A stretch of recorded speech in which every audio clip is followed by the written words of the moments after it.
So we're in a lesson now multiplying and dividing negative numbers. And we have a few examples here. I can illustrate, how this, how to multiply a negative, what happens when you multiply a negative, a positive number, and how they all combine together.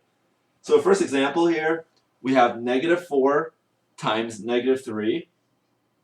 So negative times a negative is always a positive, right? So 4 times 3 is 12. So now we do the negative signs, which is positive. So you just get 12. Okay? Negative 9 times 8. 9 times 8 is 72. 72, and you got one negative, so just a negative, so you just get one negative. And then dividing is exactly the same way. First, you just want to divide the number first, and then you do the negative signs. That's what I usually like to do. So 64 divided by 8 would be just 8, and then there's one negative sign, so it'll be negative, which is 1. Okay? 81 divided by negative 9. It doesn't really matter where the negative is. As long as you count one of them as a negative, but if there's two negative, then there's a positive. But since there's only one negative here, 81 divided by 9 is 9, and one negative, so it's still negative 9. So what happens now when you get variables involved? Negative x times x. So first of all, you gotta multiply x and x. If you haven't learned multiplying exponents, this is kind of like a little preview of later Algebra 2. X times x is really x squared, and I'll explain it in another lesson why that is. And there's just one negative, so you will get negative x squared.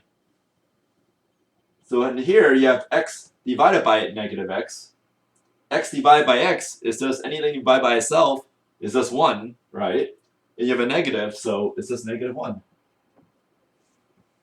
Okay? And there's a reason why I'm going through these two problems is because fractions, for some reason, especially in pre-algebra, kind of gets lost in the shuffle, as even Algebra 1 students I've had. So that's why I'm going to review this as a very important concept. I'm going to mix the negative numbers with the fractions. So let's start with this one, negative 36 over 8. Negative 36 divided by 8 is the same thing as negative 36 over 8 as a fraction. And a lot of students don't realize that. They think fractions are just fractions, and dividing is not the same. But this is always a dividing sign. That's the thing people don't realize, is that when you're doing fractions, this is really a dividing sign. You're doing like a pie, 1 over 2, 1/2. You're taking one piece out of two possible pieces in a pie. So you have to visualize that. And that's how you understand, okay, everything, a lot of things is fraction. And another reason why I'm pushing this is because when you get to algebra later, fractions are a must. It's everywhere. Decimals, you don't really see much except in scientific notation. But decimals and mixed numbers, you don't really see as much. Mostly is always the improper fraction. So that's why I'm giving you this problem. Negative 36 over 8, all you do is reduce it. It goes into, 4 evenly, both of them. So 36 divided by 4 will be 9.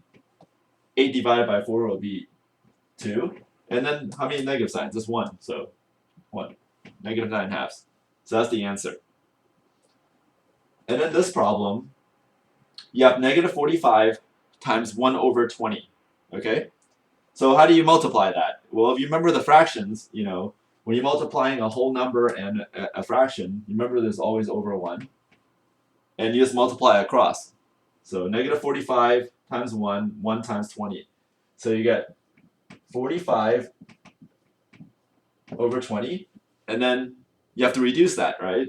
Because you have 5 and a 0, so you definitely can reduce it. You can divide it by 5. Okay?